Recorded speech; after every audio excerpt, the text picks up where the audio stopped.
So for those of you who don't know me, which is most of you, I'm Allie's uncle. And before we get started, I know you don't usually hear this before someone talks, but I want you to turn on your cell phones.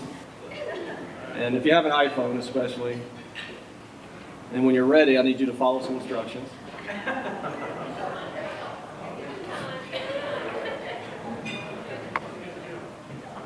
Everybody ready? So from your lock page or your home page, swipe up from the bottom. And there's a button that says AirDrop Everyone, or AirDrop. Hit that button. And choose Everyone. Is everybody caught up? We have someone here. Did you want some more time? You're good. Okay. And if you did get the picture, scroll to the picture of Allie when she was a flower girl at my wedding. So that's the first photo that you're going to be looking at.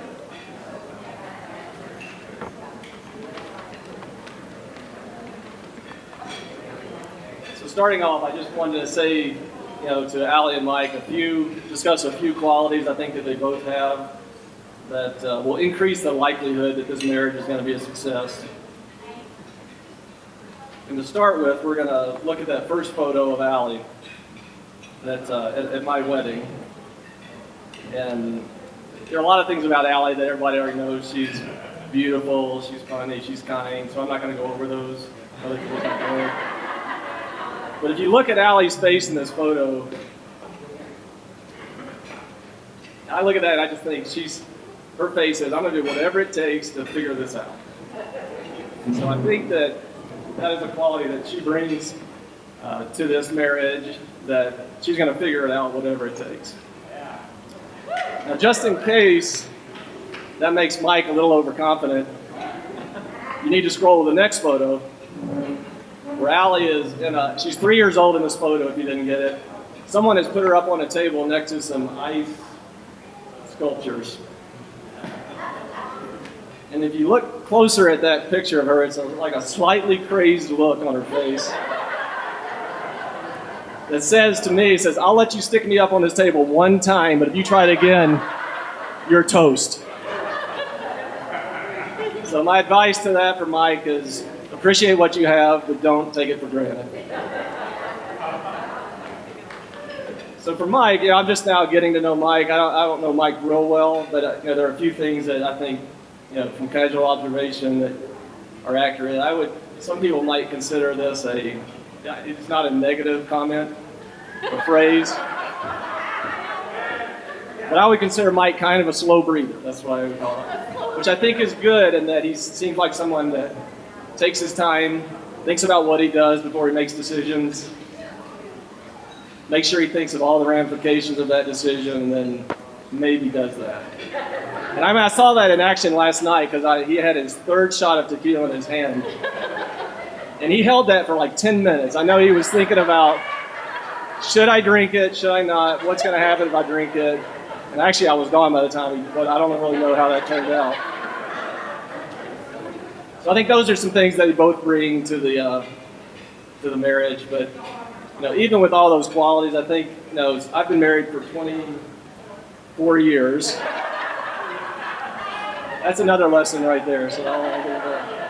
So I feel like I have a little bit of experience I'd like to share with you, and to each of you really. And the first one would be to Allie, which really is pretty easy. I mean, she's perfect, so don't change a thing. But from my experience with my wife, I think one of the things that you can do that she did when dealing with your husband is set the bar very low, and then work up from there, because we're very slow about it. We eventually figure it out. So just be patient, start low, and then raise the bar. For Mike, it's got to be a little more. I actually have a few small gifts that I want to give to Mike that I think he should keep with him at all times as a reminder of some of the advice that I'm about to give him.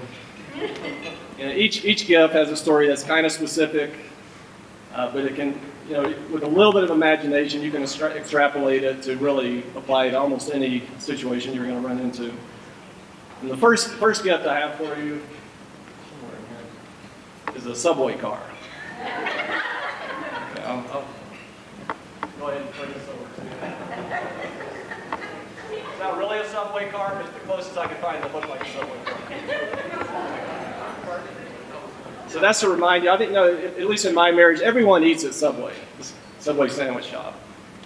And you're going to be married, and you're going to, at some point, you're going to go together to get a sandwich. There's going to be a point in that where Allie's going to call you and say, hey, you want me to bring sandwiches home? And you say, yeah. And she's going to bring home the exact sandwich you always eat. It's going to be everything you like on your favorite sandwich. But there is going to become a day where you're going to call her and say, hey, you want me to bring sandwiches home? And it's possible for 20 years to bring home a sandwich that is 1 or 2 ingredients off every time. And if you happen to get the ingredients right, it wasn't toasted.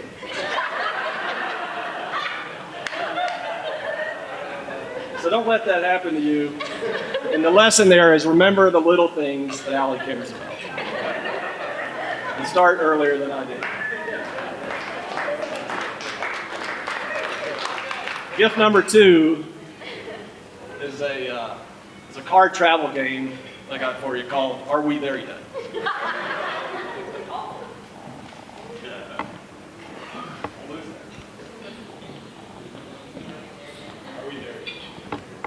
So again, in your marriage, at some point you're going to find yourselves, you're just starting out, you're probably not going to be flying everywhere, and that's expensive. You're going to be on some long car rides. Everything's going to be seem great. You're going to be talking. And then at some point in that ride, she's going to turn and look at you and go, I'm hungry. Do not consider that as part of the normal conversation that you've been engaging in, and don't consider it as a suggestion. Because there is a limited and finite number of exits you can go past without stopping and still be okay. So lesson number 2 is listen to each other.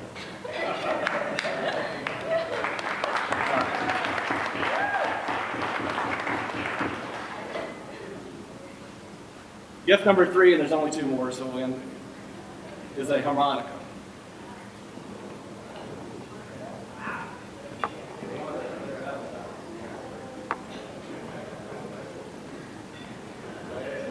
So the third lesson is one that's particularly difficult for most men, and that is don't say or do stupid stuff.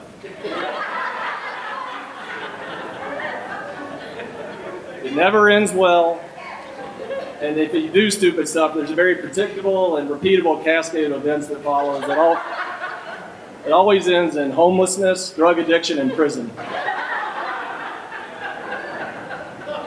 So as a reminder of that, lesson about not doing stupid stuff, I bought last night the actual harmonica that Andy Dufresne gave to Red in The Shawshank Redemption, as a constant reminder to not say or do stupid stuff.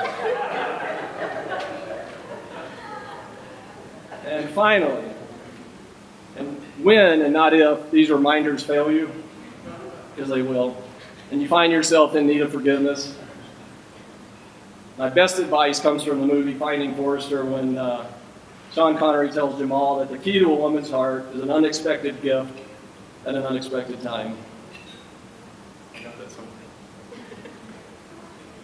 So for you, when that occurs, I've got a pack of 3 emergency beard guards. Because there is not a gift as unexpected as a beard guard.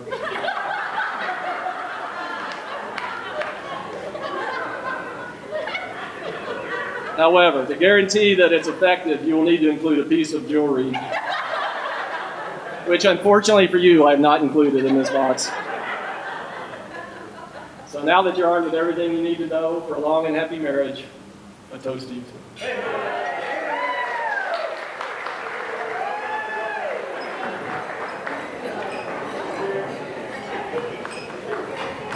For those of you guys that don't know, Mike and Allie met at work. I was the boss. I hired hired them both, and it was funny story. So Allie interned with us when we hired her full time.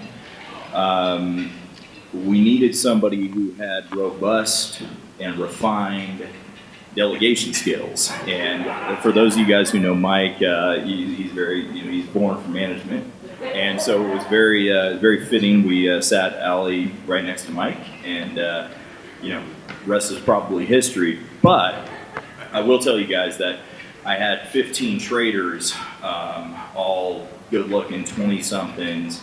So I always had the birds and the bees conversation with everybody, right?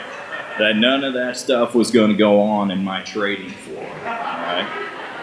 And I would strut around the office continuously, just telling people how none of this was going on in my trading floor. And now I'm at the second wedding and again, we're talking of eligible people, we're talking like 12. So we've got a pretty good success rate there of happily ever after. But I think to myself of how stupid I must have looked to these guys, right? Yeah, nothing's going on in the office, and Mike and Allie are looking at her, But no, I will say I've never been so happy to look so stupid. Yeah, so what can I say? Allie and Mike, you guys were great employees. You've become great friends to Tina and I. And really honored to be here, and just really honored and happy to have a little something to do with you guys meeting. So really appreciate it. I have to follow my boss, so that's how that goes. I also work at MCV now. First off, welcome everyone. Thanks for coming out to Utah. I'm sure you all appreciate the mountains and the great view out here. It's been great. This is my first time out in Utah. I want to make sure that everyone gets their drinks. They have to make sure that they drink twice as much because the beer is half strength here. So you're gonna have to drink a little bit more. And so if you don't know who I am, my name is Will. I'm Mike's brother. So I've had the honor of being his brother for 30 years and his best man today. I also wanted to thank the other speakers, including Phil and Allie's uncle. They did a great job, and all the people that are going to follow me up, and all the parents that put all this together. And this has been a great time, and I'm sure everyone appreciates the hard work that they put in.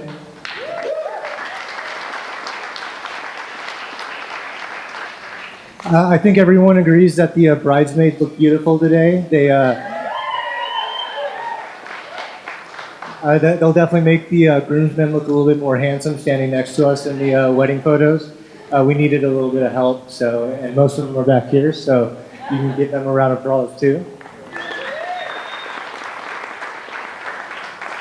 And of course, Allie's look stunning yesterday and today. That doesn't even need to be said, right? And the flower girl, who was my brother and I's niece, Susie, she did a great job.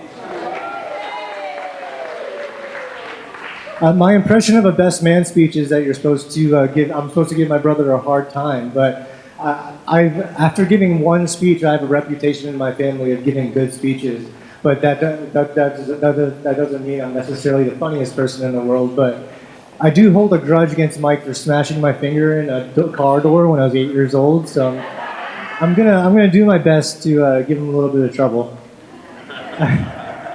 Luckily for Mike, Allie did not meet him when his most important attribute was his buck teeth. Thousands and thousands of dollars went in to make sure that he could smile and get a. Without getting that fixed, he would never have been able to get such a beautiful woman as Allie. Between the two of us, Mike has always been the troublemaker. I'm always the one that gets in trouble, but he was always the troublemaker. I guess that's how it always works out as the older brother and the younger brother. When we were younger, we spent a lot of time at skate parks, and Mike was the kind of person that would go skating, and he would, if you don't know what this is, a half pipe is the thing that the skateboarders will go on, and he would take a 25-foot drop down into a half pipe with his skateboard.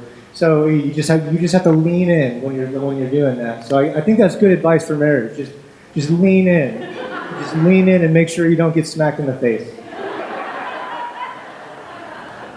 But after high school, Mike got his act together a little bit. I didn't know Phil was going to be speaking, but Mike and Allie met at work, and they met at MCT. And he had gone to college and he's got his degree, which we were all kind of surprised about. But he finished it. He chose this school because it was close to the mountain, so he could snowboard. He didn't really choose it for anything else other than that. So, like, he made it. And then he got his job at MCT. And then a few years ago, Mike decided, or we heard that Mike was going to be moving back to Dallas, and Allie was going to be moving back with him. And I think you know it's serious when you're about to move across the country together, and they moved to Dallas. So we were very happy to hear that was going to be happening. Now we have a relatively small family, as you probably could tell from all the photos that were going on, and we have a very small family. So on the behalf of all the Wootons, the Caldwells, and the Taylors, we're very, very happy that Allie is part of our family now. So welcome, and we're all very happy to have you.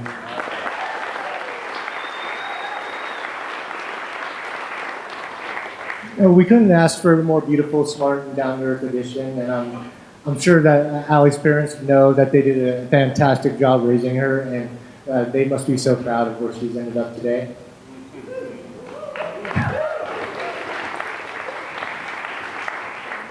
I rest assured Allie's going to keep Mike in line. Despite her uncle's first impression, Mike is the troublemaker, and he has to make sure that Allie is keeping him in line. I skipped over the high school stories and like a little bit of excessive and underage drinking in places like there's an attic attached to his room that he would always hide out in. There was the lake house that we would go down to without our parents knowing. When our parents were out of town, we would have parties and we would do that, or at his friend's house, or out in the parking lot at school. But after he got out of high school, we did a better job. But we're definitely proud to say now that Mike has become a well-rounded, smart, capable, and driven person. So, Allie, you've married a great man, and I'm sure that you know that by now, or you wouldn't have done it. So now I'm supposed to give advice about marriage, but I've never been married, so I'm not going to do that. But what I will say is that you need to treat each day as it's the most important day of your life, because happiness doesn't. How do I want to say this? No one is guaranteed happiness, and you two have found yours now. So you got to treasure that and make sure that you treat every day as the most important thing that you've ever had.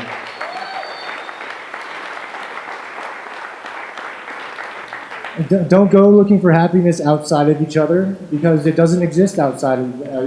It only exists inside of both of you. So when you're looking for it, just look across the table, and that's where you're going to find it. And Mike, your job now is to make Allie as happy as possible. I forgot my drink, but now. So I just want to say congratulations to my brother and my new sister. And I would like you all to join me in a toast to wishing Mike and Allie all the happiness in the world. So Allie and I met both on our first day at UCSD. It was fate that we'd be friends. We ended up in the same sorority, lived right by each other, took some of the same classes. Allie right away became like an older sister to me. She was always there with me for advice and support, ready with her car, I didn't have a car, some beer, and was always so protective no matter what, whether it be at UCSD, New Orleans, Texas, Europe. I could go on and on about how Childs was always ready to jump into action, play any sport, or watch any rom-com. But my favorite memories with Allie so far have to be our Europe trip. After Allie graduated UCSD, we and our two other friends, Allie and Keely, the Wood Girls, had the best 3 weeks wandering around Europe. Some days we had a lot of time to kill on these trains, and one of those days we wrote Allie's dream wedding. So I kept it, and I have it here today.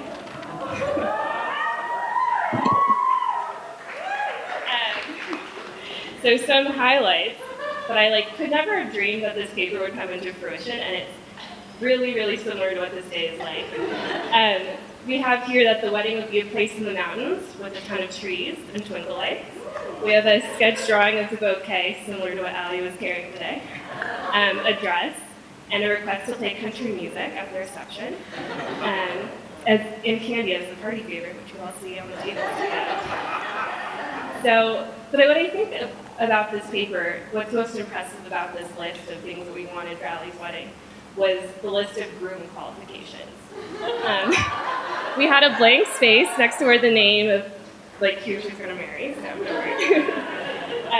But Mike fits this description and more. He's someone who is funny, smart, and caring. Mike, thank you for always being so welcoming to us. Thank you for taking such great care and love for our friend Allie. So while I might not be in a short peach dress, and the wedding is not on April 22nd, 2016, as we assigned in 2012, the most challenging and ambitious parts of this wedding are right here. We have family and friends that are so happy to be in the presence of true love. We have a groom that I can finally add to that blank space, and all of us being here today to celebrate.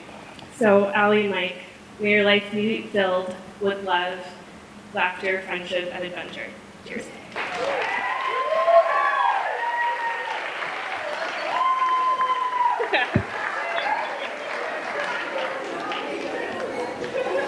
This is just so exciting to be here today. I just remember the day that you were born. Just being in the hospital, being the godmother and the roles, but just praying for you and your life, and just throughout as you've been growing, just praying for that God would just send a man for you. A man that loved you, cherished you, and that you would have this stuff heart and love. And I see that today. It's just so exciting and wonderful. I'm just so thankful that my prayers have been answered and that God is giving me just that amazing man. So I'd like to toast Allie and Michael to a wonderful, loving, caring, successful marriage. Wow, the bar's been set high here. First of all, everybody's been asking, how do you feel? And it just happened. Yeah. I take that back. This morning, we went mountain biking, and I was at the getting the lift tickets. And I mentioned to the person, I'm going to go wedding, da-da-da. Oh, yeah, it's my daughter. Yeah. And she's all, you can't go mountain biking. You'll get hurt. And I'm all, oh, wow, that could happen. But it didn't, but I took it slow. But first thing I have to do, I did make a mistake in the ceremony. So I have to give Allie a kiss on the cheek. I have to make up. Yeah. I was supposed to do that right before I hugged Mike, and I missed that one. So I apologize. But what a special day. And we are so thankful that everyone is here. And it's just what was already said. Yeah, over 100 people, nobody from Utah, all coming here for a weekend. And that is so special. We are so thankful. And we just cherish it. It just means so much. And I'd like to say to Allie and Mike, just take a second, look around this room. This is love. These people care about you. They're here for you. They're committed to you. And that's really what it's all about. When I first met Mike, when Allie introduced me to him, I knew something was special about him. He had a quiet strength to him. I was a little nervous about the planes, but I got through that. But and you have just grown on that. You've just continued to build my confidence as a dad. And when Ellie had rhabdo, when she was sick, Mike, he made a point to call me and say, okay, everything's fine, I got everything under control. And I just have so much confidence in you. as a husband, and I am just so thankful that you're part of my family right now. So thank you for that. I do have some advice for you, just a little bit. Allie, as you heard from Uncle Dale, she was really a busy kid. That's an understatement. Super busy. And Allie and Connor too, we played catch in the street all the time. To a point where the neighbors would start talking about it. What's their problem? And then at night, the lights would go off. We'd bring the basketball hoop up and we'd set lights so we could play hoops. And then we'd go inside and we created this game called the ball game, where you close all the doors in a long hall. You do the crisscross applesauce, sit on one side then the other, and then you throw these beanbag footballs as hard as you can at the other person. And if you get it past them, you get a point. So, which was really fun. Then we'd go sit on the couch, we'd watch TV, and there was always footballs flying. And we'd play the game, there's 3 of us, and you try to throw to the person that's not looking. So this is my advice to you. If you ever hear Allie say catch, if she says catch, it's not a statement, it's not a question, it's a fact. And the fact is there's something coming towards you, and it's already left her hand. So if you hear a catch, ready position. Ready position. So, and something on that too, if things start, if you start having some issues, some questions, how did this happen, why did this happen? Just ask her, hey, Allie, you want to play catch? I think that could work. You want to play catch? So this is going to be hard for me. So I don't think I can do it. Okay, pull it together. You know what I'm going to say? Okay. Allie, for all the little girls.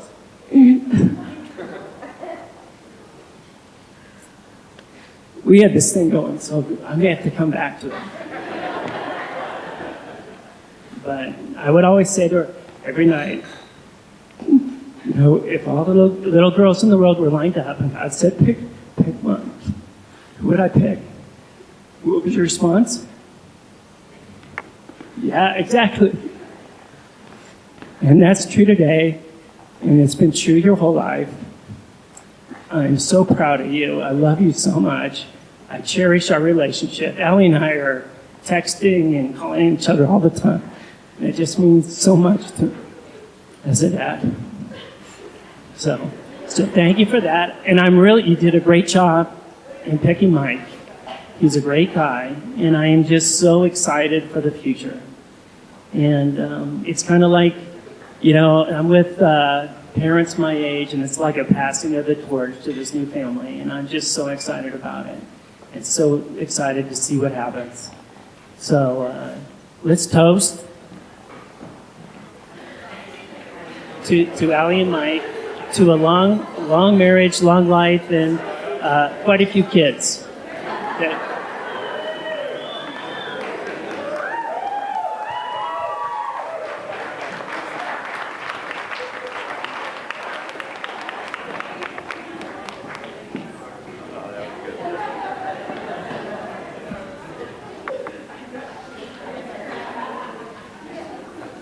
As you guys may know, I'm not here because I'm the oldest person.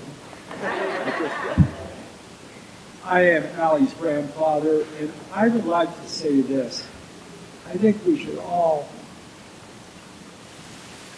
give a good response to the grandparents that aren't here. I happen to be the lucky one. It's the only one here of the grandparents. And I think let's give them an applause.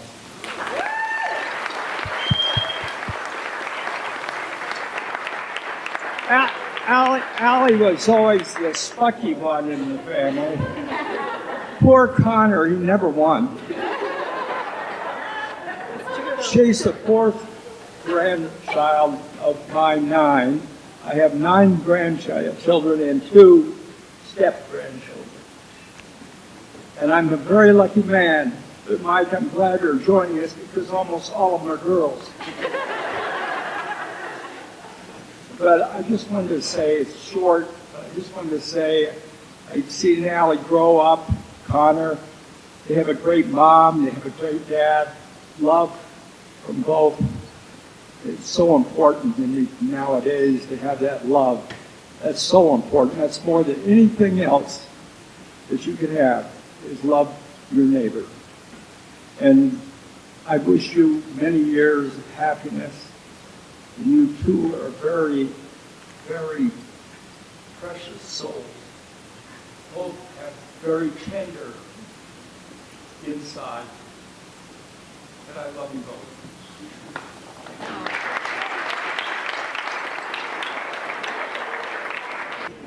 It's a lot better when you're part of the dessert rather than the dinner.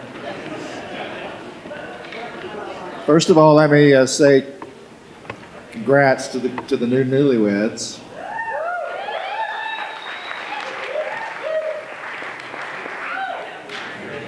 You know, Mike's been on the market for quite some time, and we've always thought, Nancy and I have, that Allie was like the perfect choice. I mean, she's beautiful, she's cute, she's pretty, she's smart, and she plays golf.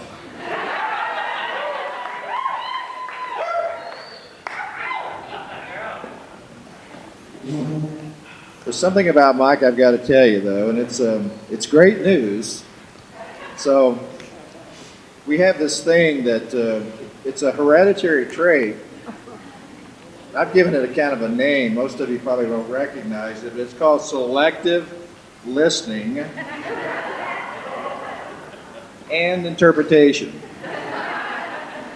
So it's a little bit different than just selective listening, because I know most of the men in here have had some of this happen to them in the past. In California, it's probably, I think I wrote down like 98.6%.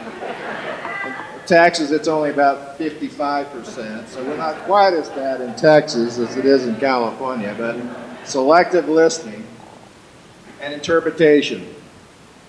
Interpretation is very rare. And that's the thing that it's almost has to be passed from me to Mike to his kids. To give you a good example of this, we were having breakfast one day, and Mike says, "Allie, would you like some more toast?" So what I heard is that, "Bill, do you want a toast at our wedding?"